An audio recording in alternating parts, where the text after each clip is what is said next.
సాధనకు స్వాగతం. సాధన అనేటటువంటిది నిరంతరమైనటువంటి ప్రక్రియ.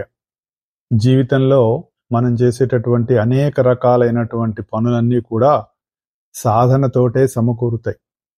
సాధన లేకపోతే దేన్నైనా సాధించుకోవడం చాలా కష్టం. మనం అనుకున్నది ఏదైనా సాధించుకోవాలన్నా, దానికోసం మనం ప్రయత్నాలు చేయాలన్నా, దానికి కావలసినటువంటి విషయ పరిజ్ఞానాన్ని కొంత మనం సమకూర్చుకొని దానిని కొంత మథనం చేసి సాధించుకోవడానికి మనం అనేక రకాలైనటువంటి ప్రయత్నాలు చేస్తూ ఉంటాం. అలా ప్రయత్నాలు మనం చేసి మనం జీవితంలో మనకు కావలసినటువంటి వాటిని మనం సంపాదించుకుంటూ వాటిని సాధించుకుంటూ మనం కొంత సాధించుకున్నాం, మనం అనుకుని విజయం సాధించాం అని మనం చాలా సంబరపడిపోతూ ఉంటాం. కానీ ఇవన్నీ కూడా తాత్కాలికమైనవే. మనకి ఇచ్చేటటువంటి ఆనందం అనేటటువంటిది మనకు తెలిసినప్పుడు మనసు అసలు నిజమైన ఆనందం అంటే ఏమిటి అనేటటువంటి దాని వైపు పరుగులు తీయాలి. అది లెక్క. ఇవన్నీ కూడా మేము ఎప్పుడో మాకు రిటైర్మెంట్ అయిపోయిన తర్వాతనో లేదంటే ఇక మాకు జీవిత చరమాంకంలో కూర్చొని మేము చదువుకుంటాం, అప్పుడు అర్థం చేసుకుంటాం అని గనక మనం ఎవరైనా ప్రయత్నం చేస్తే బహుశా నాకు తెలిసి అలా ప్రయత్నం చేసి సక్సెస్ అయినటువంటి వాళ్ళు చాలా అసలు ఉండరేమో అని అనిపిస్తూ ఉంటుంది. ఎందుకంటే నాకు ఒక 40 ఏళ్ళో 30 ఏళ్ళో వచ్చిన తర్వాత నడక నేర్చుకుంటాను అని ఏ బిడ్డ అందు. ప్లస్ ఆ బిడ్డకి తల్లి చెప్పక్కర్లేదు ఇక నువ్వు నడువు అని చెప్పక్కర్లా. కానీ లోపల నుంచి ఒక ప్రబోధం, లోపల నుంచి ఒక ఇన్స్పిరేషన్, లోపల నుంచి ఒక ఉత్సాహం లేవాలి, నేను నడవాలి అనేటటువంటిది ఒకటి ఆ బిడ్డకి ఎలా కలుగుతోంది? ఒక చిన్న పసిబిడ్డ మూడు నెలలు రాగానే బోర్ల పడుతోంది, ఆ తర్వాత లేచి కూర్చుంటోంది, ఆ తర్వాత పాకుతోంది, ఏదో ఒకటి పట్టుకొని లేచి నిలబడి 2 అడుగులేసి అక్కడి నుంచి నడక ప్రారంభించి ఆ నడకతోటి అనంతమైన జీవిత ప్రయాణాన్ని కొనసాగిస్తూనే ఉంది కదా. ఇవన్నీ ఎవరు చెప్పారు? లే, ఇక కూర్చో, ఇక బోర్లబడు, ఇవన్నీ చెయ్యి అని ఎవరు చెప్పారు ఆ బిడ్డకి? తల్లి చెప్పిందా? తల్లి చెప్తే చేస్తుందా? నీ సంవత్సరం వచ్చింది ఇంకా నడవట్లేదు, పిర్ర ఓలగొడతాను గాడిద అంటే నడుస్తుందా? కాదు కదా. మరి ఎలా నడుస్తుంది? అలా ఎలా నడవగలుగుతోంది?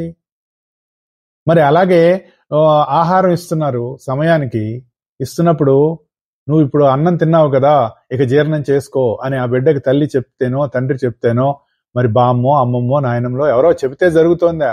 అంటే ఇలాంటి ఒక ప్రక్రియ నిరంతరం మనలో జరుగుతూనే ఉంటుంది. అలాగే మనలో ఎప్పుడైతే లోపల నుంచి వచ్చేటటువంటి ఆ భావాలని మనం అందుకోగలుగుతామో మన జీవితం కూడా సాఫీగా సాగిపోతూ ఉంటుంది. చిన్నపిల్లలు నడుస్తున్నారు, ఎందుకు చిన్నపిల్లల్ని చెప్తున్నాం అంటే వాళ్ళని చెప్పుకోవాలి. కల్మషం లేనటువంటి హృదయాలు పసిపిల్లలు. అటువంటి కల్మషం లేని స్థితిలో మనిషి కనుక జీవించగలిగితే, భలేవారు సార్ మీరు మరీ పసిపిల్లల్ని తీసుకొని వచ్చేసి పెద్దవాళ్ళం అయ్యాం, మరి వీఆర్ ఆల్ మెచ్యూర్డ్ పీపుల్, అలాంటి వాళ్ళని పసిపిల్లలతో ఎలా పోల్స్తారు అని అనుకోవచ్చు. మనకి be like a child, don't be childish అన్నారు, అదొక సామెత ఉంది. పసిపిల్ల మనస్తత్వంలో ఉండు అంటే పసిపిల్ల మనస్తత్వంలో ఎలా ఉంటామండి అంటే కల్మషం లేనటువంటి హృదయం, కల్మషం లేనటువంటి భావన, ఎవరి ఎడలా కూడా ఎటువంటి ప్రత్యేకమైనటువంటి ఒపీనియన్స్ ఏమి ఉండవు. వాళ్ళకు వచ్చిన కోపతాపాలన్నీ కూడా తాత్కాలికంగానే ఉంటాయి. నువ్వేదో ఒక మాట అన్నావు అనుకోండి బిడ్డని, అంటే ఏం చేస్తుంది? కోపం వస్తుందా? మా నాన్న తిట్టాడు, మా అమ్మ తిట్టాడు కాసేపు అంటుంది, మళ్ళీ 10 నిమిషాల తర్వాత వెళ్ళి అమ్మ అనగానే వచ్చి తల్లి ఒళ్ళో వాలిపోతుంది. వాళ్ళకి శాశ్వతమైనటువంటి కోపతాపాలు అనేటటువంటి ఉండవు. ఇవి మనం పసిపిల్లల దగ్గర నుంచి మనం నేర్చుకోవాలి. కానీ మనం ఏం చేస్తామంటే మన మనసు ఎప్పుడైతే అహంకారంతో ముడిపడిపోయిందో, నేను అనేటటువంటి ఒక అహంకార భావన మనలో ఎప్పుడైతే పెరిగిందో మనకు తెలియకుండానే మనం ఒక పట్టు జారిపోయామని మనం గుర్తుపెట్టుకోవాలి. ఎలా తెలుస్తుందండి అంటే ఇదిగో మనకుగా తెలియదు.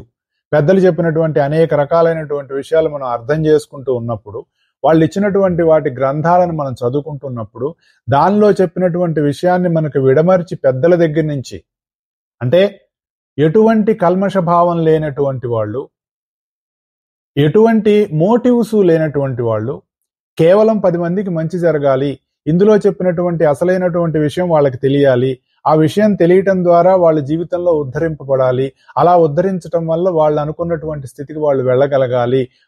వాళ్ళలో ఉన్నటువంటి రకరకాలైనటువంటి దోషాలన్నీ తొలగిపోవాలి, వాళ్ళు బాగుండాలి అనేటటువంటి సహృదయులు ఎవరైతే ఉంటారో వాళ్ళని పెద్దలని చెప్తారు. వాళ్ళే 10 మంది శ్రేయస్సు కోసం ఉపయోగపడుతూ 10 మందికి మంచి జరగాలని భావిస్తూ గురువులై మనల్ని మన జీవితాలను నడిపిస్తారు. సత్ గురువు అంటే సత్ అంటే సత్యము. సత్యమే గురు రూపంలో నీ దగ్గరికి వస్తుంది. ఆ ఒకే ఒక గురుతత్వం ఇంతమంది గురువుల ద్వారా పనిచేస్తూ ఉంటుంది. ఇందరు గురువులు లేరు, ఉన్నది ఒకటే గురువు. ఆ గురువునే జగద్గురువుగా చెప్తారు, ఆ గురువునే సద్గురువుగా చెప్తారు. సత్తే గురువుగా, సత్యమే ఏకం సత్ విప్రా బహుదా వదంతి అంటుంది వేదం. ఒకే సత్యాన్ని అనేక రకాలుగా మనకి చెప్తూ ఉంటారు. అటువంటి గురుమూర్తిని మనం దర్శించి, అటువంటి గురుమూర్తిని మనం ప్రణమిల్లి, అటువంటి గురువు చెప్పినటువంటి చక్కని విషయాన్ని మనం అర్థం చేసుకుంటే మన జీవితంలో కొంత మనకి విడుదల దొరుకుతుంది. విడుదలంటే బంధింపబడినటువంటి మనస్సులోంచి కొంచెం బయటికి వచ్చి ఆ పై స్థితిలోకి మనం ఎక్కుతాం. అంటే చీకటి గదిలోంచి కాస్త అసలు వెలుతురే రాని కిటికీ కూడా తలుపులు మూసేసి వెలుతురే రాకుండా ఉన్న స్థితి నుంచి కిటికీ తలుపులు తెరుచుకుందాం అనేటటువంటి ఒక భావన వస్తుంది మనకి. కిటికీ తలుపులు తెరిస్తేనే కదండి వెలుగు వస్తుంది. దాన్ని మనకి ఆ కిటికీ తలుపు తెరుచుకో, కాస్త వెలుతురు వస్తుంది, ఇంకొంచెం తెరు, కాస్త గాలి కూడా వస్తుంది అని చెప్పేటటువంటి వాడు సద్గురువు. బ్రహ్మానందం పరమసుఖదం కేవలం జ్ఞానమూర్తిం ద్వందాతీతం గగన సదృశం తత్వం అస్యాది లక్ష్యం ఏకం నిత్యం విమలమచలం సర్వధీ సాక్షిభూతం భావాతీతం త్రిగుణరహితం సద్గురుం తం నమామి అంటుంది గురుస్తోత్రం. అంటే ఎంత అద్భుతంగా, అంటే ఒక రకమైనటువంటి చక్కటి భావనతో మనం గనక చదువుకొని నమస్కారం చేసుకుంటే మన నుంచి ఆ తత్వం మనకు కావాల్సినటువంటి వివరం మనకు అందించి మనల్ని నడిపించడానికి అవకాశం ఉంటుంది. నేను ఇవాళ ఎప్పుడో ఏదో చూస్తూ ఉంటే బ్రూస్లీ ఒక చిన్న పిల్లవాడికి ట్రైనింగ్ ఇస్తూ ఉంటాడు. కాలుతో తన్నమంటాడు దేన్నో, వాడు తంతే వాడికి అది రాదు. అప్పుడు చెప్తాడనమాట, ఫీల్ ఇట్ అని చెప్తాడు. ఎమోషనల్ గా ఫీల్ అవ్వాలి నువ్వు, అప్పుడే దాన్ని నువ్వు సాధించగలవు అని చెప్తాడు. ఆ పిల్లవాడు అంటాడు, ఒక లెట్ మీ థింక్ అంటాడు. థింక్ కాదురా, ఫీల్ ఇట్ అంటాడు. నువ్వు దాన్ని అనుభూతిలోకి తెచ్చుకో. ఆ భావాన్ని నీ ఎమోషన్లో, నీ భావోద్వేగంలో నువ్వు తెచ్చుకొని దాన్ని కావాల్సినటువంటి శక్తిని, బలాన్ని నీ కాళ్ళలోకో చేతుల్లోకో నువ్వు చేసేటటువంటి ఆ టార్గెట్ వైపు దాన్ని గనక నువ్వు ఒక్కసారిగా దాన్ని నువ్వు ప్రసరింపజేస్తే నువ్వు అనుకున్నది నెరవేర్చగలవు అనేటటువంటి విషయాన్ని మనకి అందులో చెప్తాడు. ఎప్పుడైతే అది చాలా మంచి టీచింగ్ అనిపించింది, అందుకే నేను ఇవాళ మీతో పంచుకుంటున్నా. మనం ఏదైనా మనం చేయాలి అని అనుకున్నప్పుడు దాన్ని మనం అనుభూతి చెందాలి. అలా అనుభూతి చెందినప్పుడు మనకి దాని నుంచి కావాల్సినటువంటి అనుభవం కూడా మనకు వస్తుంది. ఎప్పుడైతే మనం దాన్ని అనుభవించగలమో 10 మందికి మనం పంచగలం. అనుభవించలేనప్పుడు మనం పంచలేం. ఆ అనుభూతి మనకు రావాలి. ఆ అనుభూతి మనకి రావాలి అంటే పెద్దల మాటలు మనం విని దాన్ని మనం ఆచరణలోకి మనం తెచ్చుకోవాలి. అలా తెచ్చుకున్నప్పుడే మనకు ముందుకు నడుస్తుంది. అటువంటి దానిలో భాగంగానే మనం భగవద్గీత గురించి రాజవిద్యా రాజగుహ్యంలో మనం అనేక విషయాలు మనం చెప్పుకుంటూ ఉన్నాం. అసుర ప్రవృత్తి ఎలా ఉంటుంది, ఇవన్నీ రకరకాలుగా చెప్పాడు. మరి కామిని మోహిని అనేటటువంటి ఆసురీ ప్రవర్తుల గురించి మనకి ఎలా మనల్ని అవి జారేస్తాయో మనకి చెప్పాడు. అవన్నీ చెప్పిన తర్వాత ఇప్పుడు ఏం చెప్తున్నాడు, జ్ఞానయజ్ఞేన చాప్యన్యే యజంతో మాముపాసతే ఏకత్వేన పృథక్త్వేన బహుదా విశ్వదోముఖం అని కూడా మనం చెప్పుకున్నాం. అంటే అందరిలో ఉన్నటువంటి ఏకమైనటువంటి దాన్ని దర్శించగలిగేటటువంటి స్థితిలోకి మనిషి వెళ్ళాలి అనేటటువంటిది మనకు అది అందిస్తుంది. అన్నిట్లో మహాత్ములు నా దివ్య ప్రకృతిని ఎప్పుడూ దర్శిస్తూ ఉంటారు అని చెప్పిన తర్వాత ఎవరు ఈ దేనిని ఉపాసించినా నన్నే ఉపాసిస్తున్నారు అని చెప్తున్నాడు. అయితే దేనిని తెలుసుకోవటం వల్ల మనం జ్ఞానం అని అనుకుంటామో ఆ జ్ఞాన యజ్ఞంతో విశ్వశ్రేయస్సు కోసం పనిచేస్తారట. ఎందుకు జ్ఞాన యజ్ఞం? జ్ఞానం అంటే అసలు జ్ఞానం అంటే ఏంటి? ఆ జ్ఞానం అంటే ఏముందండి, ఒక విషయం గురించినటువంటి దాని గురించినటువంటి అవగాహన, దాని గురించినటువంటి విషయ పరిజ్ఞానం, అది ఎట్లా పనిచేస్తుంది ఏంటి. ఇప్పుడు ఒక టీవీ ఉందనుకోండి, ఆ టీవీలో ఉన్నటువంటి అన్ని రకాల వస్తువులు ఎలా పనిచేస్తాయి దాని గురించి, అది టీవీకి సంబంధించినటువంటి జ్ఞానం. అలాగే కంప్యూటర్కి ఎలా పనిచేస్తుంది దానికి సంబంధించినటువంటి జ్ఞానం. దానికి ఒక బుక్ ఉంటుందిగా. ఇప్పుడు మనం ఏదైనా ఒక వస్తువు కొన్నాం అనుకోండి, టీవీ కొన్నాం, లేదో కంప్యూటర్ కొన్నాం, లేదంటే ఇంకొక వాషింగ్ మిషన్ కొన్నాం, రకరకాల వస్తువులు ఇప్పుడు ఈ రోజుల్లో చాలా వస్తువులు ఉన్నాయి. వాటికి ఒక మాన్యువల్ ఇస్తాడు. ఏదో మరి మనం చెక్కతో మంచం చేయించుకుంటేనో కుర్చీ చేయించుకుంటేనో దానికే మాన్యువల్ ఇవ్వరు. అవును సార్ నిజమే కదా, మనం కుర్చీ చేయించుకుంటే మాన్యువల్ ఇవ్వరు, అలాగే మేము మొన్న ఈ మధ్య ఫోల్డింగ్ చైర్స్ కొన్నాం సార్, దానికి కూడా మాన్యువల్ ఇవ్వలేదంటే అది అక్కర్లేదు. దానికి you need not to know much more in to that particular thing. కుర్చీ అంటే ఏముందంటే తెచ్చి వాళ్ళు అక్కడ వేస్తే కూర్చుంటావు, దానికి మాన్యువల్ ఎందుకు? నువ్వు ఎలా కూర్చోవాలో మాన్యువల్ కావాలా? ఇప్పుడు మన అన్నం ఎలా తినాలో మాన్యువల్ కావాలంటే వండుకోవటానికి కావాలి, కానీ ఎలా తినాలో అక్కర్లేదుగా. కానీ ఎలా తినాలో కూడా ఉన్నది, దానికి కూడా మనకి జ్ఞానం అవసరం. మనకు ఎలా తినాలో తెలియదు కాబట్టి మనం ఇష్టం వచ్చినట్లు మనకు నచ్చినట్టు తినేస్తున్నాం కాబట్టి, అది ఏ పదార్థం ఎప్పుడు ఎక్కడ ఎంత తినాలో తెలియదు కాబట్టి, ఎందుకంటే ఆ జ్ఞానం లేదు మనకి. ఎందుకని మనకు నచ్చినట్లుగా ప్రవర్తిస్తున్నాం. మనకి నచ్చినట్లుగా కాకుండా మనకి ఏది శ్రేయస్సును కలిగిస్తుందో ఆ జ్ఞానంతో కనుక మనం ప్రవర్తిస్తే అది మనకి మంచి చేస్తుంది. మంచి అంటే నీ శరీరాన్ని ఆరోగ్యంగా ఉంచుతుంది, తద్వారా అందులో నువ్వు ఆనందంగా ఉండగలవు, దాన్ని అనుభూతి చెందగలవు. అందుకు మనకి జ్ఞానం అవసరం.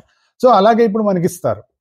అంటే ఇప్పుడు ఆ పర్టికులర్ ఎలక్ట్రానిక్ ఐటమ్ ఏదైతే కొన్నామో దానికి సంబంధించినటువంటి ఆ బుక్లెట్ ఏదైతే ఉందో ఆ బుక్లెట్ మొత్తాన్ని, దాంట్లో ఎక్కడ నీకు ఏ ప్రాబ్లం వచ్చినా అందులోకి వెళ్ళి వెతుక్కుంటే, ఇప్పుడు కార్ అయినా ఏదైనా సరే మాన్యువల్స్ ఉంటాయి.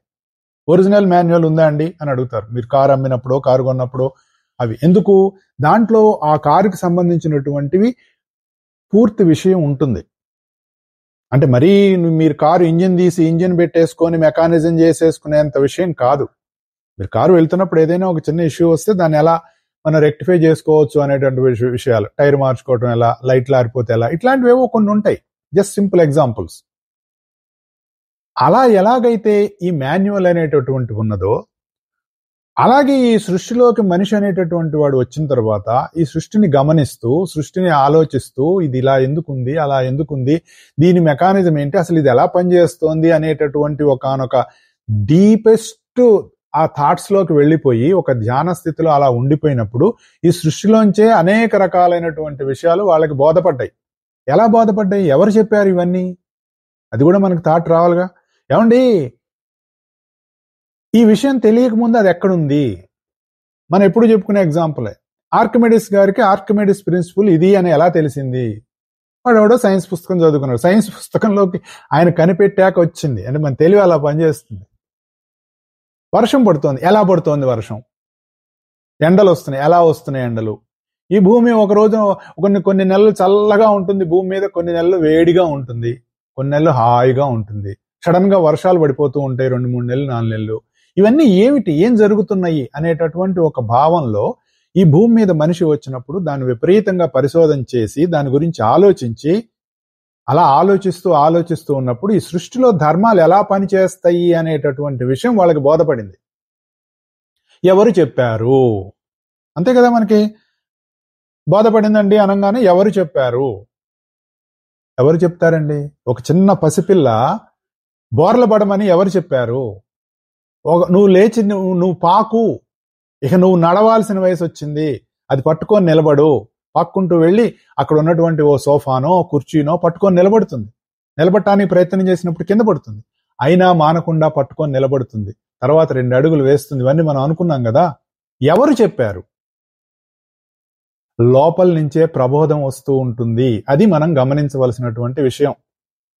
అలాగే ఎప్పుడైతే మనిషి జరుగుతున్న దాన్ని గమనించుకుంటూ ఇది ఏమిటి, ఇది ఏమిటి, ఇది ఏమిటి అనేటటువంటి ఒక తపనలోకి వెళ్ళిపోతాడో, ఆ తపనలో నుంచి కావాల్సినటువంటి విషయం లోపల నుంచే తెలుస్తుంది. అలా లోపల నుంచి వాళ్ళు అనేకమైనటువంటి దర్శనాలు పొందారు. ఒక్క ఋషి కాదండోయ్, అనేక మంది. ఈ తపన అప్పట్లో ఉండేది. ఎందుకంటే సార్ అన్ని లక్షల సంవత్సరాల క్రితం ఇలా తపన పడ్డారు, మనం ఎందుకు పడలేకపోతున్నామండి అంటే, అప్పుడు వాళ్ళకి వాట్సాప్ లేదు, ఫేస్బుక్ లేదు, ట్విట్టర్ లేదు, యూట్యూబ్ లేదు, ఇలాంటి ఒక భయంకరమైనటువంటి విషవలయం వాళ్ళ చుట్టూ లేదేమో అని అనిపిస్తుంది. ఈ రోజు మనల్ని నడిపించేవేగా. మనం మందులు ఏం వేసుకోవాలి, డాక్టర్ దగ్గరికి వెళ్ళాం, యూట్యూబ్లో చూస్తాం, వాట్సాప్ మెసేజ్ల్లో చూస్తాం, లేదంటే ఫేస్బుక్ షార్ట్స్ చూస్తాం, ఇలా రకరకాలుగా మనం రీల్స్ చూస్తాం. యూట్యూబ్, ఇన్ని వీడియోలన్నీ మనం చూసుకుంటూ మనల్ని మనం బాగు చేసుకుంటున్నామో పాడు చేసుకుంటున్నామో గాడ్ నోస్. గాడ్ అంటే ఎవరు సార్? క్రిస్టియన్ గాడా, ముస్లిం గాడా, హిందూ గాడా? ఎవరండి భగవంతుడు అంటే? మరి ప్రతివాడు భగవంతుడు అంటున్నాడుగా. యేసుప్రభు దేవునితో సంభాషించను కింద రాస్తాడు, యేసుప్రభువే దేవుడు. యేసుప్రభువే దేవుడు అయితే ఇంకో దేవుడితో ఎలా మాట్లాడాడు? వాడి దగ్గర ఆన్సర్ ఉండదు. ఏమంటే మీరు రామాయణాన్ని విమర్శిస్తున్నారు, భగవద్గీతను విమర్శిస్తున్నారు, మీరు అవన్నీ చదివారా అంటే చదవలేదు, నేను చదవను. మరి ఎలా విమర్శిస్తారు? నేను అంతే, నేను విమర్శిస్తా. వాళ్ళకి సమాధానం చెప్పలేం. మన అయ్యో పాపం వాడికి వికాసం కలగాలి అని ప్రార్థన చేయడం తప్ప. ఇవన్నీ ఎందుకు చెప్పుకుంటున్నాం అంటే ఎవరు చెప్పారు అనేటటువంటి దాని దగ్గరికి మనం వెళ్తున్నాం. ఎవరు చెప్పారు? నీలో నాలో అందరిలో ఉన్నటువంటి ఒకానొక మూలతత్వం ఏదైతే ఉందో ఆ తత్వమే లోపల నుంచి ప్రబోధం చేస్తుంది. That is the main essence of each and every being. అది మనం గుర్తుపెట్టుకోవాలి. దాన్ని ఏమంటారంటే ఇంగ్లీష్లో స్పిరిట్ అంటారు. మామూలుగా స్పిరిట్ల గురించి మనం మాట్లాడుకుంటూ ఉంటాం. ఇది విస్కీ, ఇది బ్రాందీ, ఇది రకాలు. ఎక్కడి నుంచి వస్తాయి? It is the finest essence. ఇక అంతకంటే ఏం లేదు. అక్కడికి మూలం దానికి. అంత ఎసెన్స్ ని వాళ్ళు బయటకు తీస్తే దాని నుంచి కావాల్సినవన్నీ వస్తూ ఉంటాయి. అలా ఈ సృష్టి మొత్తానికి ఉన్న ఒకే ఒక ఎసెన్స్ గనక మనం పట్టుకోగలిగితే, the spirit of the universe అని గనక మనం ఆలోచించగలిగితే దానిని నేను అంటారు అని చెప్పారు మనకు భగవద్గీతలో. ఎందుకు చెప్పారండి?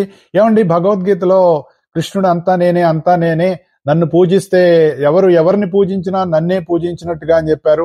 అంటే మేము యేసుప్రభుకు దండం పెడతామండి అంటే కృష్ణుడికి దండం పెట్టినట్టేనా? మేము అల్లా అంటామండి అంటే కృష్ణుడికి దండం పెట్టినేనా? ఏం స్వార్థం సార్? అంటే మేము రాబోయే కలియుగం ముందు తరాల్లో ఇలా మతాలు వస్తాయని కృష్ణుడికి తెలీదా? తెలియకుండా ఇలా చెప్పేశారు. మాకు అది విన్న దగ్గర నుంచి చాలా బాధగా ఉంది సార్. ఆకలేయట్లేదు, అన్నం సహించట్లేదు, ఏమైపోతాం?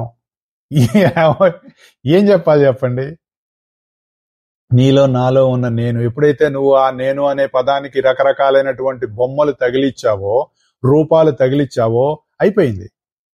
అక్కడ మొదలవుతుంది గోల. అంటే మూలాన్ని దర్శించకపోవటానికే సమస్యలన్నిటికీ మూలం. నువ్వు మూలాన్ని దర్శిస్తే మూలంతో ఉంటావు. అది మనకి ఆ మెయిన్ ఎసెన్స్ దగ్గరికి మనం వెళ్ళగలిగితే మనల్ని అక్కడికి తీసుకెళ్తుంది. చిన్న పిల్లకి ఎవడు చెప్పాడో ఈ సృష్టిలో ఇలా ఎలా ఉంది అనేటటువంటి తపన ఎవడు పడ్డాడో, ఆ పడ్డవాడికి ఇందులో ఉన్నటువంటి రహస్యాలు ఎలా బోధపడ్డాయో, అవన్నీ ఎలా దర్శనమిచ్చినాయో ఇక్కడ ఈ చిన్నపిల్లకి చెప్పింది వాడే, ఆ ఋషులకి చెప్పింది వాడే. అది నేనే అని చెప్తూ అహం క్రతురహం యజ్ఞః స్వదామహం అహం ఔషధం మంత్రోహం అహమేవ ఆజ్యం అహం అగ్నిరహం హుతం అని చెప్తున్నాడు ఇక్కడ భగవద్గీతలో. ఏం చేసుకుంటావో చేసుకోపో అన్నాడు. అన్ని నేనే, క్రతువుని నేనే.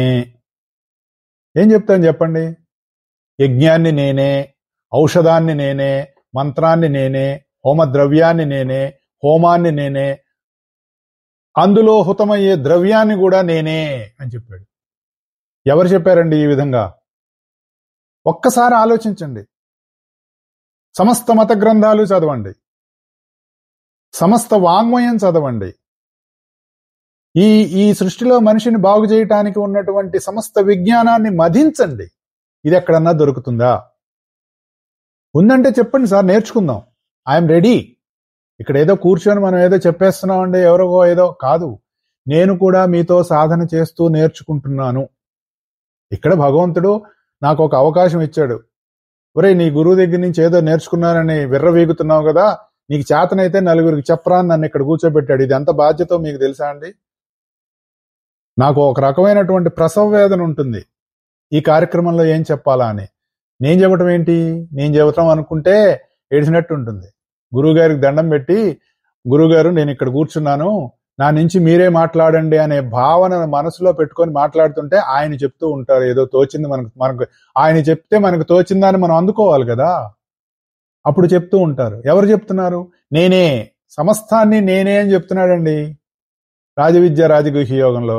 ఆ పాయింట్కి మనం వెళ్ళకపోతే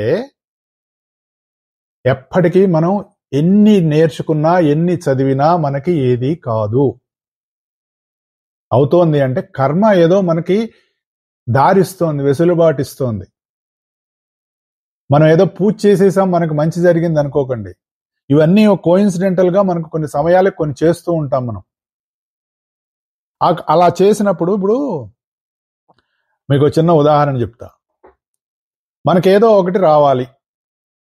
ఊరికే మేము అమెరికాలో ఉన్నాం కాబట్టి గ్రీన్ కార్డ్ గురించి మాట్లాడుకుంటాం. ఏదో గ్రీన్ కార్డ్ అప్లై చేసామండి, ఇన్ని సంవత్సరాలు అయిపోయింది, గ్రీన్ కార్డ్ రాలేదు అంటే, సరే పలాని మంత్రం చేయండి అన్నారు. ఏ మంత్రం చేయాలి చూడండి, నేను చెప్తానండి, పలాని మంత్రం చేద్దాం, చేస్తే మీకు తప్పకుండా బాగుంటుంది అని ఇంతకీ మంత్రం చెప్పాలా. నాకు మంత్రం చెప్పకుండా అలా కొంతకాలం గడిచింది. ఈ లోపల నా గ్రీన్ కార్డు మామూలుగా రావాల్సింది ఆన్లైన్ లైన్లోకి వచ్చింది. ఇప్పుడు వచ్చిందా సార్, మనం ఎటువంటి ప్రాబ్లమ్స్ రాకుండా మనం ఇప్పుడు మంత్రం చేద్దాం అని మేము మంత్రం చేసాం అనుకోండి. ఇప్పుడు ఏమనుకోవాలి, మంత్రం వల్ల నీకు గ్రీన్ కార్డ్ వచ్చిందా? ఆ సమయానికి నువ్వు మంత్రం చేసావా? దానికి ఎవరు చెప్తారు సమాధానం? ప్రకృతి నుంచి మీకు ఎలా వస్తుంది ఆన్సరు? దానికి మనం రకరకాలుగా మనం ఏదో చెప్పేసుకుంటూ ఉంటాం మనం. అంటే ఇప్పుడు మనం చెయ్యాలా వద్దా? అంతే కదా నెక్స్ట్ ప్రశ్న. సార్ మీరు చెప్పిన దాంట్లో మేము చెయ్యాలా వద్దా? చెయ్యాలా వద్దా అన్నది కాదు, మన దగ్గరికి ఏది వస్తుందో దానికి అప్పుడు మనం రెస్పాండ్ అవుతూ ఉంటాం. దానివల్ల ప్రకృతిలో ఉన్నటువంటి కొన్ని శక్తుల ద్వారా నీకు కొంత దారి ఏర్పడుతూ ఉంటుంది. ఎందుకు వస్తుంది ఈ అడ్డంకులు అంటే, గతంలో మనం ఏర్పరుచుకున్నటువంటి అడ్డంకులే. కానీ దేన్నైనా కూడా మూలమైన దాంతో, ఇప్పుడు మనకేదో ప్రాబ్లం వచ్చింది, ఆరోగ్యం బాగాలేదు. ఒక పెద్ద ఆయన చెప్పారు నేను చాలా ఆశ్చర్యం వేసింది. ఎక్కడో నడుం నొప్పిగా ఉందండి, ఒళ్ళంతా నొప్పులుగా ఉందండి అంటే, ఈశ్వర సాన్నిధ్యం ఆ రూపంలో ఉందని ఆలోచించుకో అన్నారు ఆయన. భగవంతుడి సాన్నిధ్యం నడుం నొప్పిగా ఉంది, భగవంతుడి సాన్నిధ్యం నీకు ఒళ్ళు నొప్పులుగా ఉంది అనే భావం. అబ్బా ఒళ్ళు నొప్పులుగా ఉంది, ఈ వెధవ ఒళ్ళు నొప్పులు, ఏ పని కానివ్వట్లేదు, ఏమిటో జీవితం అంతా ఇలా అయిపోయింది అని ఏడుస్తూ బతకటం కంటే, స్వామి నువ్వు ఇలా నాకు సాన్నిధ్యం ఇచ్చావా అనే భావన. నువ్వు ఆంజనేయ స్వామిని నమ్ముకున్నావు, లేదు ఇంకో స్వామిని నమ్ముకున్నావు, లేదండి వేరే మతం ఫలానా అనుకున్నావు. ఆ దైవం ఏ దైవం అయితే అనుకుంటున్నావో ఆ దైవం నీకు ఈ రూపంలో నీ దగ్గరగా ఉన్నాడని భావం చెయ్యి అని చెప్తే చాలా ఆశ్చర్యం వేసింది. ఎందుకంటే అది నీకు దారిస్తుంది, నీ మనసుకు కొంచెం దారిస్తుంది, ఆ బంధం నుంచి విమోచన వస్తుంది. మనం ఎంతసేపు అనుకుంటాం, మనం దీన్ని మనం నిందిస్తూ ఉంటాం. ఆ మూలం వైపు మనల్ని వెళ్ళటం కోసమే మనకి ఈ విద్యలన్నీ ఇచ్చారు, ఎన్నో రకాలైనటువంటివి ఇచ్చారు. ఒక ఆకలి అనేటటువంటి దానికి ఎన్ని రకాల పదార్థాలు భూమి మీద మనిషి వండుకు తింటున్నాడండి, కానీ ఆకలి ఒకటేగా. పైగా దానికి ఇక్కడ ఏం చెప్తున్నాడు, క్రతువు నేనే అన్నాడండి. క్రతువు అంటే ఏం సార్? హోమం, యజ్ఞం, దానికి యజ్ఞార్థం చేసే పనులన్నీ క్రతువులే, అది గుర్తుపెట్టుకోండి. ఇంకొకళ్ళ మంచి కోసం మనం చేసే పనులన్నీ క్రతువులే. కొంతమంది వాళ్ళు పొందినటువంటి జ్ఞానాన్ని లోక శ్రేయస్సుకై సమర్పించి జ్ఞానయజ్ఞం చేస్తారు అని చెప్పారు. అంటే 10 మందికి బాగుండాలి, 10 మందికి ఆరోగ్యం ఉండాలి, 10 మందికి మంచి విషయం తెలియటం వల్ల వాళ్ళు పడుతున్నటువంటి కష్టాల్లో నుంచో, లేదంటే వాళ్ళు అనుకుంటున్నటువంటి ఒకనొక అజ్ఞాన స్థితి నుంచి బయటపడాలి. దానికి వీళ్ళు పొందినటువంటి జ్ఞానాన్ని వాళ్ళకి అందిస్తూ ఉంటారు. ప్లస్ ఈ సృష్టిలో ఉన్నటువంటి అందరి జీవులు, చెట్లు, చామ, పుట్ట, జంతువులు, నువ్వు అనుకునేవన్నీ కూడా, విషసర్పాలనండి, విషం లేనివనండి, దుర్మార్గులనండి, దుష్టులనండి, సత్పురుషులనండి, ఎవరైనా సరే అందరిలో ఉన్నది ఒకే తత్వం. కాబట్టి ఆ తత్వం వైపు వాళ్ళు ఉంటూ వాళ్ళు చేసేటటువంటి ప్రతి పని కూడా ఆ లోపల ఉన్న వాడికి సమర్పణగా చేయటం అనేటటువంటి ఉంటుంది చూసారా, అది యజ్ఞం. అది నేనే అని చెప్తున్నాడు. ఎందుకు? ఉన్నది ఆయనే కాబట్టి. ఔషధులు అంటే అవి ఏం సార్? ఔషధ సేవనం, ఆరోగ్యం బాగాలేదు మందులు వేసుకుంటున్నాం, బానే ఉంది. అసలు ఔషధం అంటే ఏమిటో తెలుసా? ఔషధం అంటే ఆకలిని నివారించేదాన్ని ఔషధం అంటారట. ఇది మనం గుర్తుపెట్టుకోవాలి. దేన్నైనా నివారించగలగాలి. ఇప్పుడు వ్యాధిని నివారిస్తుంది కాబట్టి మనం వేసుకునే మందులకి ఔషధం అని పేరు. కానీ అసలు నిజానికి శాస్త్ర సమ్మతమైనటువంటి అర్థం ఏంటి అంటే, మనల్ని జీవింపజేసేది అని అర్థం అంట. ఔషధం అంటే జీవింపజేసేది. మందు నువ్వు వేసుకునేటటువంటి ఆహారం, అదే ఏదైనా అనారోగ్యం కలిగినప్పుడు వేసుకునేటటువంటి మందు ఏదైతే ఉందో, మెడిసిన్స్. మందు అంటే మళ్ళీ సార్ మందా సార్ అనగానే అటు వెళ్ళద్దు. మెడిసిన్స్ మనం ఎందుకంటే ఒకే పదానికి రకరకాల భావాలు పెట్టేసుకొని మనం విచిత్రంగా అయిపోయాం. అదే వచ్చింది మనకు మేజర్ ప్రాబ్లం. ఉన్నది ఒకటే, దానికి ఇన్ని పేర్లు పెట్టుకొని మనం కన్ఫ్యూజన్ లో పడిపోయి అదా ఇదా అనుకుంటూ ప్రపంచం ఇంకా మనల్ని నెట్టేస్తాం. సో ఆకలిని నివారిస్తుంది, లేదంటే నిన్ను జీవించేలా చేస్తుంది. ఆకలేసిన వాడికి అన్నం పెడితేనే వాడు జీవించగలడు, లేకపోతే కష్టం కదా.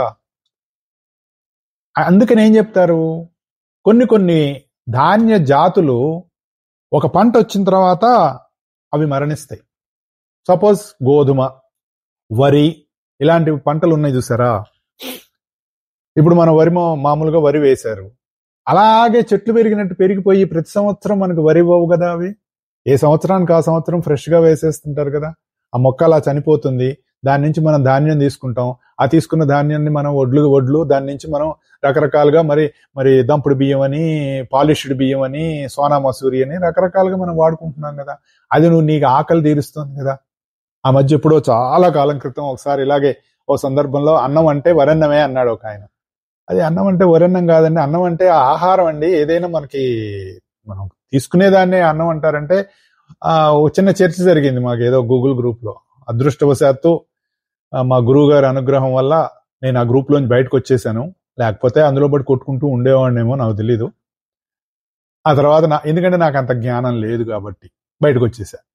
నిజమేరా నీకు అంత లేదులే కానీ బయటికి రా అన్నారు, బయటకు వచ్చేసాం. ఔషధం అంటే అలా నీ ఆకలి తీర్చటానికి కావలసినటువంటి పదార్థాన్ని అందించి త్యాగం చేస్తుంది, తనని తాను త్యాగం చేసుకుంటుంది. అది గుర్తుపెట్టుకో. త్యాగే నైకేన అమృతత్వమానసుహో ఉంటుంది వేదం. త్యాగం అనేటటువంటిది మనిషికి అంత ముఖ్యం. అంటే సృష్టిలో కొన్ని రకాలైనటువంటి జీవులు, అవన్నీ కూడా జీవులేనండో. ఏమండి, వరి కూడా జీవులే, లేకపోతే అందులో ఎలా పెరుగుతోంది? అంకుర శక్తి నుంచి దానిలోంచి ఎలా పెరుగుతోంది? అది పెరిగి నీకు కావలసినటువంటి ఆహారాన్ని అందించి అది శరీర త్యాగం చేస్తోంది. అది ఎంత త్యాగం అండి. గోధుమలు కూడా అంతేగా.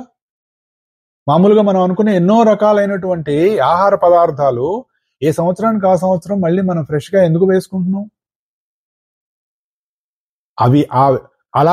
అవి శరీరాన్ని వదిలేస్తాయి. అలా మనం ఆలోచిస్తే మనకు తెలుస్తుంది. అది నేనే అంటున్నాడు. నేనే లోపల నుంచి నీకు కావాల్సినటువంటి హీలింగ్ అంతా చేస్తున్నానని చెప్తున్నాడు సార్. అంతే కదా. ఎవరికైనా ఒంట్లో బాగోపోతే మందు తగ్గించేదానికంటే తన యొక్క ఆత్మశక్తితో, సంకల్ప శక్తితో ఎక్కువ హీల్ చేసుకోవటానికి అవకాశం కలదు అని చెప్తారు.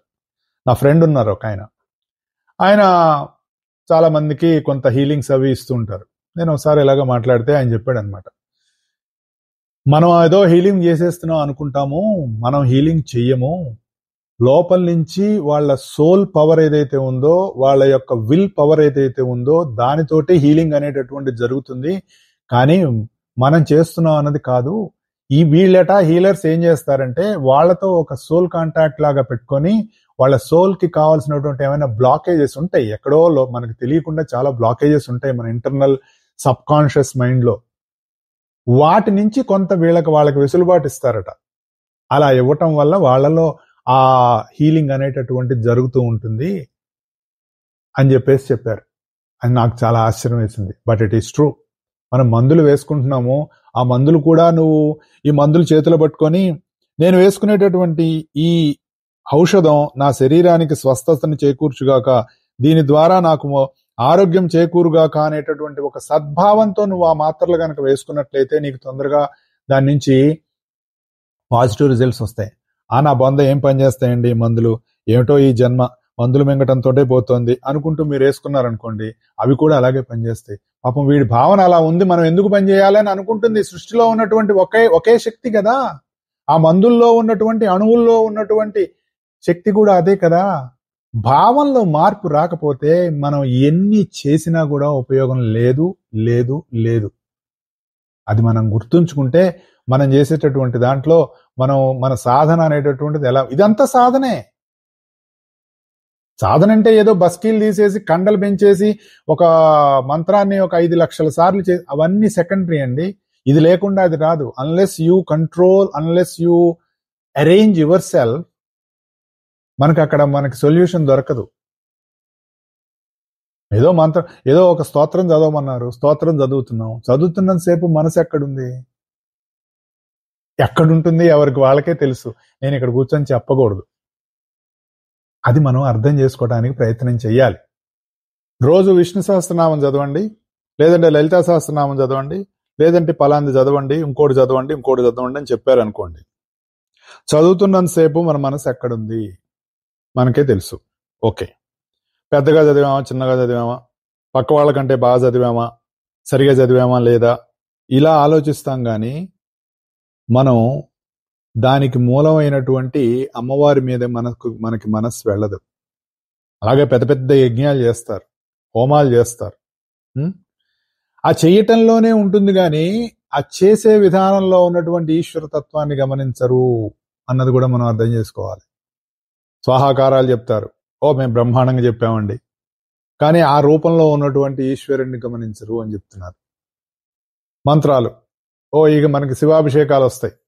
శివాభిషేకాలప్పుడు రుద్రం చదివేటప్పుడు అనుదాత్త ఉదాత్త స్వరాలతోటి బ్రహ్మాండంగా చదువుతున్నాం, మేము చేతులు ఊపుతున్నాం, ఇట్లా చేస్తున్నాం అనుకుంటాం. కానీ మంత్ర రూపంలో ఉన్నటువంటి ఆ తత్వాన్ని మనం గమనించం.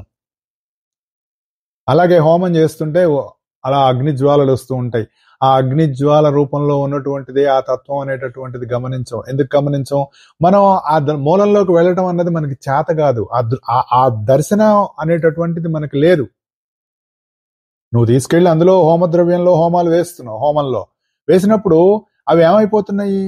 ఏమైపోతాయి సార్? మంటలో ఏది వేసినా కూడా అది మాడి మసి అయిపోతుంది. ఎక్కడికి వెళుతుంది? వెళ్ళి ఆ పదార్థం దృశ్యం నుంచి అదృశ్యంలోకి ఎలా వెళుతోంది నువ్వు చూడగలుగుతున్నావా? అదృశ్యం నుంచి దృశ్యంలోకి సార్ ఆ స్వామీజీ ఎవరో గాని ఆయన ఇలా అని అన్ని తీసేస్తారు సార్ అంటే ఎలా తీస్తున్నారు?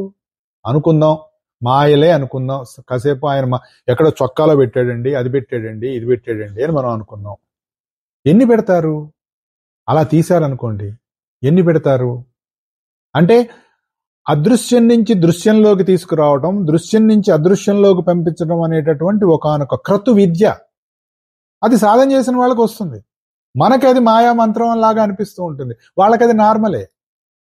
వీటన్నిటికీ మూలం ఒకటి ఉంది అని మనకు తెలియాలి. కాబట్టి క్రతురహం అంటే ఆ క్రతు చేసేటటువంటి ప్రతి దానిలో ఎలా చేయాలని నీకు ఎందుకు అనిపించింది? ఆ సంకల్పం ఎలా కలిగింది నీకు? ఉదయాన్నే నిద్ర లేచిన తర్వాత ఏం చేయాలి? పలానా పనులు, అర్రే 5ంటికే లేద్దాం అనుకున్నాం, లేస్తే చాలా పనులు అయిపోయేవి, ఇవాళ మనం లేట్ అయిపోయింది, అదెవరు చేస్తారు, ఇదెవరు చేస్తారు, అసలు ఈ పాటికి ఎన్నో పనులు అయిపోయేవి అని మనల్ని మనం తిట్టుకుంటూ మనల్ని మనం రకరకాలుగా మాట్లాడుకుంటాం కదా. ఎందుకు అనుకున్న టైంకి లేవలేకపోయావు? ఏముంది సార్, బద్ధకం, తమస్సు, గడిదగుడ్డు అని రకరకాల పేర్లు పెట్టుకుంటాం మనం. వెలుగు వచ్చినా లేవం. అది స్వగతం లేండి, కొన్ని బయటకు చెప్పేసుకుంటున్నాను నేను, పాపం పోతుందని. ఎందుకంటే మనలో ఉన్నటువంటి కొన్ని రకాల శారీరక బంధనాలు, లేద్దాన్ని అనిపించడం రకరకాలుగా మన గురించి. కానీ కొంతమంది ఏం చేస్తారు? అనుకున్న టైంకి ఎలా చేస్తారు? అది వాళ్ళ సంకల్ప శక్తి. ఆ సంకల్ప శక్తి ఎక్కడిది? ఇలా మనం మూలంలోకి వెళ్ళటానికి తవ్వుకోవాలి. మన దగ్గర ఎప్పుడూ కూడా ఒక తవ్వుకోలు ఉండాలి. మన మూలంలోకి తవ్వుకునేటటువంటి తత్వం మనకి కావాలి. అందుకనే కాసేపు కూర్చున్నప్పుడు, ఖాళీగా ఉన్నప్పుడు మనం ఇలాంటి తత్వంలోకి తవ్వుకోవడం అనేటటువంటిది నేర్చుకోవాలి. మూలతత్వంలోకి మనం వెళ్ళిపోతూ ఉండాలి. అలా వెళ్ళిపోతూ ఉన్నప్పుడే మనకు దానివైపు మన ప్రయాణం, మన సాధన అనేటటువంటిది తెలుస్తుంది. అన్నీ నేనే అన్నాడంటే అన్నీ కృష్ణుడే. కృష్ణుడైన నన్ను నువ్వు ధ్యానం చేయి. కృష్ణుడైన నేనే ఇదంతా, నేననేటటువంటి కృష్ణుడే ఇదంతా ఎక్కడన్నా భగవద్గీతలో ఉందా అండి? చెప్పొద్దా అండి కృష్ణుడు ఆయన గురించి? ఆయన ఇంత భగవద్గీత చెప్పాడు కదా, ఇంత జ్ఞానం చెప్పాడు కదా. ఇంత జ్ఞానం చెప్పినప్పుడు అర్జున, కృష్ణుడైన నన్నే నువ్వు ధ్యానం చెయ్యి. ఇప్పుడు కృష్ణుడైన నేనే దీని అంతటికి కారణం అని ఎక్కడా చెప్పలేదే. అన్ని నేను నేను నేను నేను అని చెప్పుకుంటూ ముందుకు వెళ్ళాడు. అది మనం అర్థం చేసుకోవాలి. అది మనం అర్థం చేసుకోం. ఎందుకు? మనం ప్రతిదానికి లేబుల్స్ అంటించేసుకున్నాం. ఇది ఆవకాయ జాడి, ఇది మాగాయ జాడి. అలాగైతే లేబుల్స్ అంటించుకున్నామో అలాగే ఆ తత్వానికి అన్నిటికీ లేబుల్స్ పెట్టేశాం. అందులో ఉండేది ఉప్పు కారమే, ఇందులో ఉండేది ఉప్పు కారమే, అందులో ఉండేది మామిడికాయ ముక్కలే, ఇందులో ఉండేది మామిడికాయ ముక్కలే. రకరకాలుగా మనం దాన్ని మిక్సర్ చేసుకొని రకరకాల పేర్లు పెట్టుకున్నాం. కానీ మూల దినుసులు అన్నీ ఒకటిగానే ఉన్నాయి కదా. అది ఆ మూలం వైపు వెళ్ళాలి. నా గోలంతా ఏంటంటే మనల్ని మూలం వైపు తీసుకెళ్లేటటువంటి భగవద్గీత మనకి మార్గదర్శనం. ఇదంతా చెప్తున్నాడు మనకు. అన్ని నేనే అని చెప్పిన తర్వాత దానిని మన ఈశ్వర సాన్నిధ్యం తర్వాత పితాహమస్య అంటే నేనే తండ్రిని, జగతో జగత్తుకి, మాత నేనే తల్లిని, ధాత పితామహ ధాత నేనే, వేద్యం పవిత్రం ఓంకార రుక్సామ యజురేవచ అన్ని నేనే అని చెప్తున్నాడండి. ఛాలెంజ్. దీన్ని అర్థం కాకపోతే ఏం చేసేస్తాం మనం? అదంతా ట్రాష్ అండి, అదంతా ఏదో రాసేసుకున్నారండి. అప్పుడు మొన్న మధ్య ఎవరో అంటున్నారు భగవద్గీత ఎప్పుడుదండి, బైబిల్ తర్వాత దాంట్లోంచి కాపీ కొట్టారన్నాడు ఒక ఆయన. అయ్య బాబోయ్, కనపడితే కాళ్ళ మీద పడేసి అభిషేకం చేద్దాం అనిపించింది నాకు. భగవద్గీత మొన్న రాశారట, ఏది మహా అయితే ఆయన చెప్పిన దాని ప్రకారం 150-200 ఏళ్ళు అయిందేమోనండి అన్నట్టు మాట్లాడాడు. ఓహో అనుకున్నా. ఆఖరికి ఇది ఎప్పటిది అన్నది పాశ్చాత్యులే చెప్తున్నారు వాళ్ళు.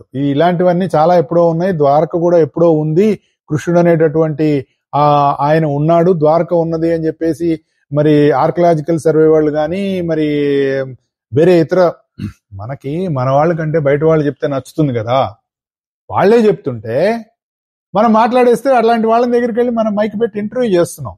అంటే మనం ఎంత అజ్ఞానంలో కూరుకుపోయాం కాదు, సగం శరీరం శిలలా మారిపోయింది. ఏదో పూర్వకాలంలో మనకి జానపదాల్లో శాపాలు ఉండేవి. ఇప్పుడు నువ్వు నేను చెప్పినట్టు కనుక చేయకపోతే నీ శరీరం శిలగా మారిపోతుంది అని అంటే వాడు ఆలోచిస్తున్న కొద్దీ వాడు కాళ్ళు చేతులు శిలగా మారిపోతూ ఉంటాయి, తల పనిచేస్తూనే ఉంటుంది. అట్లా అయిపోయింది మన పరిస్థితి. మెడ వరకు శిలలాగా మారిపోయాం, తల ఒక్కటే మిగిలింది. ఎప్పుడు బాగుపడతాం? ఎప్పుడు ఆలోచిస్తాం? చెప్పిన విషయం ఏంటి, దాని మూలతత్వం ఏంటి, అందులో ఉన్న విషయం అవన్నీ పోయినాయి. మనం రంగులు పూసేసుకున్నాం. ఒక కళ్ళజోడికి ఒక రంగు కాదు 100 రంగులు అతికించుకున్నాం. ఆఖరికి దానివల్ల ఏమవుతుంది, కళ్ళు కనపడకుండా పోతాయి. ఇప్పుడు అలాగే జరిగింది. జగత్తుకు నేనే తల్లిని అన్నాడండి, నేనే తండ్రిని అన్నాడు. అంటే ఏంటి? మామూలుగా మీ నాన్నగారు ఎవరండి? ఫలానా. వాళ్ళ నాన్నగారు వాళ్ళ నాన్నగారు వాళ్ళ నాన్నగారు వాళ్ళ నాన్నగారు అలా మీరు వెళ్ళిపోయారు అనుకోండి. ఎంతమంది అమ్మా నాన్నలు? అసలు వీళ్ళందరికీ మూలం ఎవరు? ఈ భూమి పుట్టడానికి మూలం ఎవరు? ఇలా ఆలోచించుకుంటూ పోతే ఎక్కడికి పోతుంది? అందుకని నేనే తల్లిని నేనే తండ్రిని అని చెప్పాడు. అది ఎట్లా కుదురుతుందండి అంటే, ఎట్లా కుదురుతుంది అంటే ఆలోచించండి. ఇది కూర్చొని ఒంటరిగా కూర్చొని ఆలోచించాలి, లేకపోతే ఎట్లా కలుగుతుంది? హిరణ్యవర్ణాం హరిణీం అని చెప్పేసి మనకి శ్రీ సూక్తం చెప్తుంది. సహస్ర శీర్ష పురుష సహస్రాక్ష సహస్రపాత్ అని మనకు వేదంలో ఉన్నటువంటి పురుష సూక్తం చెప్తుంది. దాంట్లో మొట్టమొదటిగా పురుషుడు అనేటటువంటి వాడు ఎలా ఏర్పడ్డాడు, హిరణ్య అండం ఎలా ఏర్పడింది, అందులో శక్తి ఎలా వచ్చింది, ఆ శక్తి ద్వారా సృష్టి ఎలా ఏర్పడింది, అనేక రకాలుగా మనకు సృష్టి గురించి చెప్తారు. ఏమంటే సృష్టి అంటే విశ్వం మొత్తం అండి. విశ్వం మొత్తం మనకు అవసరం లేదండి, మన భూమి గురించే మనకు అవసరం. ఈ భూమి ఎలా ఏర్పడింది? రకరకాలుగా చెప్తారు. ఏమిటో ఇలా తిరిగిందండి, దాని చుట్టూతా చుట్టూ ఉన్నవన్నీ పదార్థం వచ్చే ఏర్పడిందండి అని చెప్పేస్తున్నారు. అంటే అది ఎలా పాసిబుల్ అవుతుంది? ఇప్పుడు మనకు దాన్ని సిమ్యులేట్ చేయండి, సిమ్యులేట్ చేస్తే వచ్చేస్తుందా? దాని సెంటర్ ఆఫ్ కోర్ లో ఏముంటే దాన్ని అన్ని వచ్చి ఇలా అతుక్కుపోయినాయి. దాన్ని అన్ని ఏదో ఒకటి ఉండాలి కదా. ఒక మ్యాగ్నెట్ ఉంది, దాన్ని ఇలా తిప్పుతున్నారు, చుట్టూ ఉన్నటువంటి ఇనుపరజన ఏదైనా ఉంటే దానికి అంతా వచ్చి అతుక్కుంటుంది. ముందు దీనికి మ్యాగ్నెటిజం అనేటటువంటి ఒక తత్వం ఉండాలి కదా ఆ ఇనుప ముక్కకి. అది ఎక్కడి నుంచి వచ్చింది ఆ మ్యాగ్నెటిజం? మళ్ళీ మనం మ్యాగ్నెటిజం ఎలక్ట్రిసిటీలోకి వెళ్ళిపోతే అదో పెద్ద టాపిక్. వీటన్నిటికీ మూలమైనటువంటి తత్వం నేనే అని చెప్తున్నాడు. ఆ కారణంగానే వచ్చింది. మొత్తం సృష్టికి విత్తనంగా భగవంతుడే తన హిరణ్య గర్భమైనటువంటి రూపంలో తేజస్సును సంకల్పించి అక్కడి నుంచి మొట్టమొదటగా ఒక అండంగా ఏర్పడి ఈ సృష్టికి క్షేత్రం అనేటటువంటి ఒక తల్లిని ఏర్పరిచాడు. అందులో తానే దిగి వచ్చాడు. కాబట్టి ఆయనే తల్లి, ఆయనే తండ్రి. తర్వాత వచ్చిన వాళ్ళందరికీ కూడా ఆయనే తల్లి తండ్రి, కాబట్టి ఆయనే తాతగారు. మొత్తం నేనే అని చెప్పాడండి. ఇది నేను నమ్మను అంటే మనం ఏం చేయలేం. దీని గురించే మనకి తర్వాత ఇంకొక శ్లోకం వస్తుంది. మనకి దీని తర్వాత శ్లోకం ఇంకొకటి ఉంటుంది. గతిర్భక్త ప్రభు సాక్షి నివాస శరణం సృహత్ ప్రభవ ప్రళయ స్థానం నిదానం బీజం అవ్యయం అని చెప్తాడు. సమస్త జీవులకు నేనే గతి అంటే ఐఎమ్ ద ఆరిజిన్, టార్గెట్, లక్ష్యం. అంటే ఎవడైనా అక్కడికి చేరాల్సిందే, బ్యాక్ టు హోమ్. ఈ భూమి మీద ఎక్కడ తిరిగినా నీ ఇంటికి పోయి పడుకోవాలిగా, రోడ్డు మీద పడుకోలేవు కదా, హోటల్లో పడుకోవాలి, కానీ వాటి డబ్బులు ఇవ్వాలిగా. కానీ నీ ఇంటికి వచ్చి పడుకున్నావు అనుకో, హ్యాపీగా ఉంటుంది కదా. ఎక్కడ తిరిగినా మా ఇంటికి వచ్చి మా బిడ్డ మీద పడుకుంటే ఎంత హాయిగా ఉంటుందండి అని అనిపిస్తుంది, ఎందుకంటే అది నీ ఇల్లు కాబట్టి. అలాగే ఈ భూమి మీద పుట్టినటువంటి ఏ జీవైనా ఎన్ని జన్మలెత్తినా ఎక్కడికైనా తిరిగి మళ్ళీ ఒరిజినల్ గా ఇంటికి వెళ్ళవలసిందే. కాబట్టి అదే గతి. ఈ సమస్తాన్ని నేనే భరిస్తున్నాను అన్నాడు. భరించేవాడంటే మరి అంతే కదా, మనందరినీ భరించేవాడు వాడే కదా. లోపల నుంచి మనం చేస్తున్న వెధవ పనులన్నీ భరిస్తూనే ఉన్నాడు కదా. నేనే ప్రభువుని, నేనే పుట్టిస్తున్నాను, నేనే లయం చేస్తున్నాను. ఈ దీని ఆధారంగానే మనకి గోపాల సినిమా ఉంది చూసారా, ఆ గోపాల సినిమాలో ఈ శ్లోకాన్నే సాక్ష్యంగా తీసుకొస్తాడు. నా షాపును కూలగొట్టింది దేవుడే కూలగొట్టాడు కాబట్టి, భగవద్గీత ప్రకారం ఇదే కారణం కాబట్టి, బైబిల్లో కూడా ఉంది అన్ని నేనే సృష్టిస్తున్నాను అన్నది. ఈ గతిర్భక్త ప్రభుసాక్షి నివాస శరణం సృహత్ అనేటటువంటి ఈ శ్లోకాన్నే ఆ సినిమాలో అందరికీ కారణం నేనే. కానీ ఎవడైతే దానికి నేను అనుకుంటున్నానో తర్వాత వాళ్ళకి డబ్బులు కొడతారు, అది వేరే విషయం. అదంతా సినిమాటిక్ గా నడిచింది. సో రాజవిద్య రాజగుహ్యం అనేటటువంటి దానిలో రాజవిద్య అనేటటువంటిది నీలో ఉన్నటువంటి నీ మూలతత్వం వైపు నిన్ను నడిపించేటటువంటి విద్య కాబట్టి ఇది రాజవిద్య. అది మనకి తెలియాలి అంటే నువ్వు ఏదైతే చూస్తున్నావో, దేన్నైతే భావిస్తున్నావో, దేన్నైతే అనుభూతి చెందుతున్నావో అదన్నిటికీ మూలమైనటువంటిది నీలోనూ ఉంది కాబట్టి, అది నీలానే ఉంది కాబట్టి దాని వైపు నువ్వు వెళ్ళటానికి నిన్ను లోపల నుంచి ఉద్బోధం చేసేదే భగవద్గీత. అది భగవద్గీత అంటే భగవంతుని యొక్క గీత, భగవంతుని యొక్క బోధ, భగవంతుడు నిన్ను ఉద్బుద్ధం చేసేటటువంటి చెప్పేటటువంటి ఒక ప్రబోధం.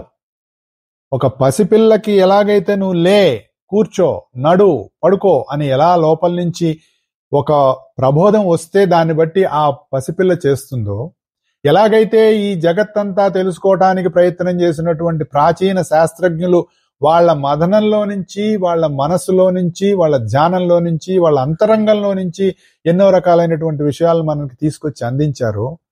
ఇవన్నీ రాయకపోతే నీకు ఎలా తెలుస్తుందండి? ఐన్స్టీన్ గారు ఒక మంచి విషయాన్ని ఆవిష్కరించారు అనుకుందాం. ఆయన దాన్ని గ్రంథస్థం చేయలేదు, ఎక్కడ ఒక్క పేపర్ మీద పెట్టలేదు. దాని మీద తర్వాత పరిశోధనలు ఎలా జరుగుతాయి చెప్పండి? మళ్ళీ ఫ్రెష్గా ఇంకొక సైంటిస్టు దానికి తెలుసుకోవాలి, ఆయన కూడా రాయలేదు. తర్వాత ఆయన మళ్ళీ కనుక్కున్నాడు, రాయలేదు. ఇలా ఎవ్వరూ వాళ్ళ యొక్క సైంటిఫిక్ ఇన్వెన్షన్స్ ని పేపర్ మీద పెట్టలేదండి. వాళ్ళు అనుభూతి చెందారు అనుకోండి, పక్కనున్న వాడికి కూడా చెప్పలేదండి. అప్పుడు ఎలా తెలుస్తుంది ప్రపంచానికి? అంటే లేచిన దగ్గర నుంచి ప్రతివాడు మళ్ళీ ఆ పరిశోధన మొదలు పెట్టడమేగా. ఈ గోలంతా ఎందుకని పేపర్ల మీద రాసేశారు, పుస్తకాల్లో ఇచ్చేశారు. తర్వాత వచ్చిన వాడు దీన్ని పట్టుకొని దీని ఆధారంగా ఇంకా మరికొన్ని విషయాలు ముందుకు తెలుసుకోవటానికి ఇవి ఊతమిస్తాయి, ఇవి నిన్ను ఇన్స్పైర్ చేస్తాయి, ముందుకు నడిపిస్తాయి. భగవద్గీతలో ఇన్ని చెప్పిన విషయాలన్నీ నిన్నేం చేయాలి? నిన్ను ఇన్స్పైర్ చేసి ఆ వైపు నిన్ను నడిపించాలి. చాలా మంచిదండి భగవద్గీత, పొద్దున్నే ఒక శ్లోకం చదువుకున్నా చాలండి, అన్నా చాలండి, మనకి పుణ్యం వచ్చేస్తుంది, చచ్చినా రాదండి. గుర్తుపెట్టుకోండి, నువ్వు నేర్చుకుంది నీ జీవితంలోకి ఆచరణలోకి తెచ్చుకోనంత కాలం నువ్వు ఎన్ని పనులు చేసినా ఉపయోగం లేదు. 2, చేసే పని 10 మందికి ఉపయోగపడాలి, వాళ్ళు బాగుండాలి, వాళ్ళకి శ్రేయస్సు కలగాలనేటటువంటి భావంతో నువ్వు చేయకపోతే నీకు ఏది కూడా ఉపయోగం లేదు. సార్ మరి బోల్డ్ మంది దుర్మార్గులు హ్యాపీగా ఆనందంగా ప్రపంచంలో హ్యాపీగా ఉన్నారు కదా సార్, వాళ్ళందరూ ఎంతో బాగున్నారు కదా సార్, ఇక మనం ఇవన్నీ చేసుకుంటూ మనం అనేక బాధలు పడాలా సార్ అంటే బ్రహ్మాండంగా ఉండండి సార్, ఎవరొద్దన్నారు? ఎవరికి నచ్చిన పని వాళ్ళు చేస్తున్నారు, దాందే ఉంది. పోనీ అలా ఉన్నవాళ్ళు ఎక్కడన్నా ఉందా సార్ వాళ్ళు బాధలు పడ్డట్టు కానీ, వాళ్ళు ఇదైనట్టు కానీ? ఏవో పుస్తకాల్లో రాసేశారు. అలా రాయకపోతే ప్రపంచాన్ని మరీ చాలా దుర్మార్గం అయిపోతుందని అలా రాశారేమో సార్, మరి అది నిజం లేదేమో అని ఆలోచన చేసేవాళ్ళు కూడా ఉంటారు. తప్పు లేదు, ఎవరి భావం వాళ్ళది. నువ్వెలా అనుకుంటున్నావు అన్నది నీకు ముఖ్యం. వాడెవడో అలా అనుకుంటున్నాడు, వీడెవడో అలా అనుకుంటున్నాడు అన్నది కాదు. నీ ఆలోచన ఏంటి? Don't depend on others opinions. What is your opinion అన్నది ముఖ్యం. అప్పుడు నీ సాధన ఎటువైపు వెళ్తుంది అన్నదాన్ని నువ్వు నిర్ణయించుకుంటావు, ఇంకొకటి నిర్ణయం చేయకూడదు. ఇవన్నీ మనకేమనిపిస్తుంది అంటేనండి, అది టేక్ ఇట్ గ్రాంటెడ్ గా మనం తీసేసుకుంటాం. చాలా విషయాలు టేక్ ఇట్ గ్రాంటెడ్ గా ఉంటాయి. ఎందుకంటే మన జీవితం మొత్తం కూడా డబ్బు సంపాదించుకోవడానికి, వస్తువులు సంపాదించుకోవడానికి, ఆస్తులు సంపాదించుకోవడానికి, మందులు కొనుక్కోవడానికి. ఎందుకు సార్ మీకు డబ్బులు? మందులు కొనుక్కోవడానికి. ఏం మందులు అండి అంటే ఆరోగ్యం. మరి నీ మనసంతా ఇన్నిట్లో ఇరుక్కుపోయి ఉన్నప్పుడు ఆరోగ్యం డెఫినెట్ గా చెడిపోతుంది. ఎందుకంటే సమయానికి తినవు, ఏది తినాలో అది తినవు, ఎంత తినాలో అంత తినవు. ఇవన్నీ చేయనప్పుడు మందులు తింటాం, అంతే కదా. చిన్నప్పుడు తల్లిదండ్రులు బిడ్డల్ని శిక్షించకూడదు, చిన్నతనంలో తల్లిదండ్రులు పిల్లల్ని కొట్టకూడదు, స్కూల్లో టీచర్లు కొట్టకూడదు. మరి ఎవరు చేయాలండి? వాళ్ళని ఏం చేయటానికి వీల్లేదండి. పెద్ద అయిన తర్వాత పోలీసులు కొట్టెదరు, ప్రభుత్వము శిక్షించెదరు. ఎందుకు తల్లిదండ్రులు ఎందుకండి? బిడ్డలను ఘనంగానే గవర్నమెంట్కి అప్పచెప్పేస్తే వాళ్లే పెంచి పోషిస్తారు కదా. అంటే మనిషి సమాజంలో ఎటు పోతున్నాడు అన్నది మనకు ఆలోచిస్తే మనకు తెలుస్తుంది. ఇవన్నీ తెలిసినప్పుడు మనం ఎలా ప్రవర్తించాలో కూడా మనకు తెలుస్తుంది. అది మనం తెలుసుకోకుండా ఎలా ఉంటున్నాము అన్నది ఇప్పుడు మనం ప్రత్యేకంగా చెప్పుకోకర్లేదు. ఎందుకంటే భగవద్గీతలో విషాద యోగం చదువుకోకర్లేదని చెప్పాను నేను. ఎందుకు చెప్పానంటే ఆల్రెడీ విషాదంలో ఉన్నవాడికి ఇంకా విషాదం ఎందుకండి? అందుకని సాంఖ్యం అనేటటువంటి జ్ఞానం దగ్గర నుంచి మొదలుపెట్టి చెప్పుకొని వచ్చాం మనం. జ్ఞానం కావాలి, ఆ జ్ఞానంతో కర్మ ఎలా చేయాలి, ఈ రెండిటి కోసం 18 అధ్యాయాలు. ఎందుకంటే అంటే మర్చిపోవటం అనేటటువంటిది మనకి సహజం కాబట్టి. ప్రతి క్షణం నేర్చుకుని ప్రతిదీ మనం మర్చిపోతూ ఉంటాం కాబట్టి తిరిగి గుర్తు చేస్తూ ఉంటారు. గుర్తు చేసేటటువంటి తత్వం వాళ్ళకుంది, మర్చిపోయేటటువంటి తత్వం మనకుంది. ఈ రెండు తెగట్లా.